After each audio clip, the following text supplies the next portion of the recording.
బ్రహ్మానందం పరమసుఖదం కేవలం జ్ఞానమూర్తిం ద్వంద్వాతీతం గగనసదృశం తత్వమస్యాదిలక్ష్యం ఏకం నిత్యం విమలమచలం సర్వధీ సాక్షిభూతం భావాతీతం త్రిగుణరహితం సద్గురుం తం నమామి అని పార్వతీమాతకు గురుగీతలో పరమేశ్వరుడు చెప్పినాడు.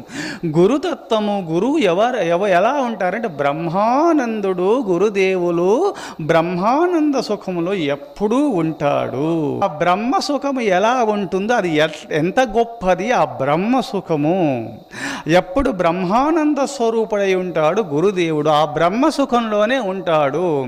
ఆ బ్రహ్మ సుఖం ఎలా ఉంటుంది, ఎంత గొప్పది. మనుష్యానందము, మనుష్య గంధర్వానందము, దేవ గంధర్వానందము,